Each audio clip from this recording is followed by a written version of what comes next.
इस दौरान एक तो जो ये हर रोज जो तकरीरें महाराजा के खिलाफ होती थी, एक तो वो उससे बहुत परेशान थे, बेइज्जत महसूस करते थे, ह्यूमिलिएशन उनकी बहुत ज़्यादा होती थी। वो महाराजा ने अपनी एक दस्तावेज़ में उन्होंने लिखा कि जब रात के अंधेरे में मैं अपने महल में बैठता हूँ और अपने बारे में सोचता हूँ, और मैं ये सोचता हूँ कि जो मेरी अवाम है उनके उनके साथ जब हर रोज़ शेख अब्दुल्ला और उनके मिनिस्टर बातें करते हैं मेरे खिलाफ इतनी ज़्यादा, तो वो मेरे बारे में उनका नज़रिया क्या बन रहा होगा। और जो जो पॉलिटिशियंस होते हैं वो बड़े थिक स्किन्ड होते हैं, उनको जब हर रोज़ गालियाँ ना पड़े उनको तसल्ली नहीं होती। गालियाँ पड़ती हैं तो उनको लगता है कि हम किसी करेंसी में हैं, हमें कहीं ना कहीं जो है हमारे बारे में बात हो रही है, चर्चा में है। लेकिन जो एब्सोल्यूट रूलर होते हैं, राजा महाराजा होते हैं, वो अपनी हैसियत को लेकर, अपनी पोजीशन को लेकर बहुत सेंसिटिव होते हैं। तो महाराजा हरि सिंह भी बहुत सेंसिटिव थे। इसी सेंसिटिविटी में शायद उन्होंने जज्बात में आकर एक ऐसी चिट्ठी लिख डाली उन्होंने सरदार पटेल को, जहाँ से सरदार पटेल को एक तरीकाकार मिल गया कि जो उसी चिट्ठी में से उन्होंने एक एक एक तजवीज़ इन्होंने दी थी, उसी चिट्ठी में से उनको एक आइडिया मिल गया कि ये आइडिया अप्लाई करके हम जम्मू कश्मीर में जो इस वक्त की सिचुएशन है उसको हम रिजॉल्व कर सकते हैं। अब जब जब यहाँ पे माहौल ख़राब होता था, जब जब जो है वो आइसोलेटेड महसूस महसूस करते थे, परेशान महसूस करते थे, तब तब वो सरदार पटेल को एक चिट्ठी लिख दिया करते थे। लगभग हर चिट्ठी का वहाँ से जवाब भी आ जाया करता था। एक तो ये है कि अवामी सतह के ऊपर उनके बारे में बातें होती थी, और दूसरा ये है कि आहिस्ता-आहिस्ता करके हर दिन, हर हफ्ता, हर 10 दिन के बाद एक-एक पावर जो है वो महाराजा से डिलिनेट कर दी जाती थी, महाराजा से छीन ली जाती थी और वो एडमिनिस्ट्रेशन के पास चली जाती थी। यानी एडमिनिस्ट्रेशन एक तरफ राजभवन है जिसके पास कॉन्स्टिट्यूशनल पावर्स हैं, और दूसरी तरफ आपके पास जो एडमिनिस्ट्रेटिव पावर है वो शेख अब्दुल्ला के पास है। अब आहिस्ता-आहिस्ता महाराजा को इस तरह से लग रहा था कि उनके पास शायद होम गार्ड या 1-2 और महकमा जात हैं वो रह गए थे। खजाना की कुंजी भी जो है वो शेख अब्दुल्ला के पास, उनकी एडमिनिस्ट्रेशन के पास चली गई थी। उन्होंने एक माहाना यानी मंथली एक अमाउंट फिक्स कर दिया था 5 लाख रुपए का कि ये महाराजा को दे दिया करेंगे और महाराजा अपने अखराजात इसमें से निकाल दिया करेंगे। इसके चलते 1 दिसंबर 1948 की बात है, महाराजा ने पहले तो पटेल को भी बहुत सारी चिट्ठियां लिखते थे। महाराजा ने एक चिट्ठी लिखी शेख अब्दुल्ला को और उसमें कहा कि यार देखो आप क्या कर रहे हो, आपसे ये तवक्को मुझे नहीं थी। आपको मैंने जेल में डाला था, उससे जब निकाला तो आपने एक हल्फनामा लिख के दिया कि आप मेरे तई वफादार रहेंगे, आप फिर भी नहीं रहे। फिर मैंने आपको इमरजेंसी एडमिनिस्ट्रेशन का जब हेड बनाया, चीफ इमरजेंसी एडमिनिस्ट्रेटर बनाया, तब भी आपने एक हल्फनामा लिख के दिया कि आप वफादार रहेंगे, लेकिन आप फिर भी नहीं रहे। और उसके बाद मैंने मार्च के महीने में आपको प्राइम मिनिस्टर भी बनाया, तब भी आपने एक हल्फन दस्तावेज जो है वो लिख कर दिया कि आप मेरी अथॉरिटी से आप को लेकर लॉयल रहेंगे, लेकिन आप लॉयल नहीं रहे। ये दिसंबर 1948 की बात है। इस चिट्ठी का जवाब शेख अब्दुल्ला की तरफ से नहीं आया। फिर जनवरी में इन्होंने एक चिट्ठी लिखी सरदार पटेल को। उस चिट्ठी के पीछे एक बहुत ज़्यादा बेचैनी की वजह ये भी थी कि शेख जाते थे यूनाइटेड नेशंस में भी और वहाँ पे भी जाकर तकरीर करके आते थे, लेकिन इन्होंने दस्तावेज जारी जारी किया है इंटरनेशनल कम्युनिटी के लिए। वो हिंदुस्तान के तो बहुत ज़्यादा हक में था कि इन्होंने कहा Kashmir appeal to the world conscience, कि जो दुनिया के सामने उन्होंने कश्मीर की अपील रखी, क्योंकि जो ज़्यादा वर्ल्ड पावर्स हैं उनको वो हम हिमायत पाकिस्तान की ज़्यादा कर रहे थे। उसकी ये वजह ज़रूरी नहीं है कि पाकिस्तान के उनको के साथ उनको उनको कोई मॉरली बहुत ज़्यादा हमदर्दी थी। उसकी वजह ये भी है कि हिंदुस्तान बड़ा मुल्क था, पाकिस्तान की वो हिमायत करते रहेंगे तो उनको अंदाज़ा था कि ये दोनों एक दूसरे के साथ काफ़ी लंबे वक्त तक अटके रहेंगे। और ये 40-50 साल तक इसी तरह से हुआ कि ज़्यादा इंटरनेशनल कम्युनिटी की जो हिमायत है कश्मीर के मामले पे वो पाकिस्तान को ही ज़्यादा रही। तो शेख का जो डेलीगेशन है और नेशनल कॉन्फ्रेंस की तरफ से खास करके एक दस्तावेज लिखा गया जो इंटरनेशनल कम्युनिटी में डिफरेंट वर्ल्ड कैपिटल्स में जिसको सर्कुलेट किया गया, उसका टाइटल यही था Kashmir an appeal to the world conscience. उसमें बहुत सारी चीज़ें लिखी कि हमारा फैसला जो है वो बिल्कुल हकीकत के ऊपर, हमारा फैसला एक मॉरल कॉन्शियस हमारी उसकी बिना बिना के ऊपर, और हमारा एक आइडियोलॉजिकल हमारा एक नज़रिया है कि हम सेक्युलरिज्म में बिलीव करते हैं। जो जम्मू कश्मीर के खास करके मुसलमान भी और दीगर लोग भी हम सेक्युलरिज्म में बिलीव करते हैं, क्योंकि पार्टीशन जो है वो कम्युनल लैंड्स के ऊपर हो रही थी। हम कतई तौर के ऊपर पाकिस्तान का हिस्सा नहीं बनना चाहते, हम हिंदुस्तान का ही हिस्सा बनना चाहते हैं। अब जब हम जो अवामी रहनुमा है हम दुनिया को बता रहे हैं कि हम हिंदुस्तान का हिस्सा बनना चाहते हैं, तो पाकिस्तान का इसमें लोकल स्टैंड आई रहता ही क्या है। इसी दस्तावेज में इन्होंने एक शरारतन शायद एक चीज़ ये भी लिखी कि जब ट्राइबल रेड हुई तो तब जम्मू कश्मीर के हालात कैसे बने। वो पैरा कुछ इस तरह से है, अगर उसको मैं, वो अंग्रेजी में था, अगर मैं उसको काफ़ी हद तक ट्रांसलेट कर पाऊँ, कि उन्होंने कहा कि जब जो ये ट्राइबल रेडर्स आए, उन्होंने हमारे बहुत सारे हिस्से के ऊपर कब्जा कर लिया, उन्होंने लूट पाट, कत्ल गार्द, रेप वगैरह ये सारे किए।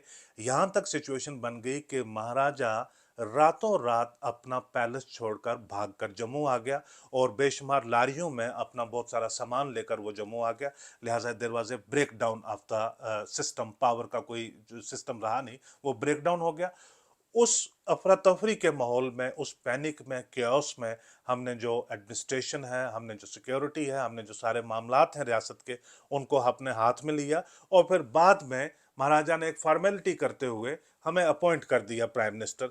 यानी ये चीज़ भी एक उन्होंने आलमी सतह के ऊपर, अब इसकी कॉपी महाराजा के पास भी आ गई, उन्होंने इसको भी लिया। और जो उन दिनों अखबारात में जो बातें छप रही थी कि शेख और उनके मिनिस्टर अवामी जलसों में जाकर महाराजा के खिलाफ क्या क्या बातें कर रहे हैं, उन सब की कटिंग्स इकट्ठी की, और एक बहुत तफसीलन लेटर उन्होंने सरदार पटेल के नाम लिख दिया। वो लेटर मेरे ख्याल से महाराजा को थोड़ा भारी पड़ गया। ये लेटर है 28 या 29 जनवरी 1949 को उन्होंने ये लेटर लिखा सरदार पटेल को। उन्होंने पूरी वजाहत की कि मैं बहुत परेशान हूँ, मैं बहुत हर रोज़ जो है वो मैं यहाँ पे अपने आप को ज़लील होता हुआ महसूस कर रहा हूँ, मेरे लिए हाशिया तंग हो रहा है, मैं लोगों के बीच एक बिल्कुल नमूना बन के रह गया हूँ। मैं कल तक यहाँ पे महाराजा था, मेरे अख्तियारात क्या है, मेरी पावर क्या है, मेरे जो जुरिस्डिक्शन क्या है, मेरे रोल्स एंड रिस्पॉन्सिबिलिटीज़ क्या है, उसके बारे में आज मुझे कोई सूरत, मुझे कुछ पता नहीं चल रहा है कि मैं कहाँ पे स्टैंड करता हूँ। मैं चाहता था कि आप इसके बारे में मुझे कुछ क्लैरिटी से बताएं। आप ये किताबचा पढ़िए जो इन्होंने इंटरनेशनल कम्युनिटी में सर्कुलेट किया, और उसमें मेरे बारे में ये लिखने की क्या ज़रूरत थी। मैं आपको ये याद दिलाना चाहता हूँ कि वीपी मेनन आए थे श्रीनगर, उन्होंने मेरे साथ मुलाकात की थी, उन्होंने हिदायत दी थी कि आप ऐसा करें हरि सिंह साहब, आप जम्मू चले जाएं और मैं दिल्ली चला जाता हूं, मैं वहां से बात करता हूं, तो आपके साथ एक्सेशन का जो है हम जम्मू में आकर फाइनल करेंगे। ये कहते वीपी मेनन ने ही हिदायत दी थी कि आप शेख अब्दुल्ला को जेल से छोड़िए, मैंने छोड़ा, और वीपी मेनन ने ही 25 अक्टूबर को एक खास जहाज का इंतजाम करके शेख अब्दुल्ला को श्रीनगर से दिल्ली भेजा था। अब ही खुदारा आप मुझे बताइए कि ये बात क्या दुरुस्त है कि मैं पैलेस छोड़कर जम्मू आ गया था। साथ में उन्होंने ये भी बताया कि आपको ये भी याद होगा कि अक्टूबर के आखिरी हफ्ते में दरबार मूव भी होता है।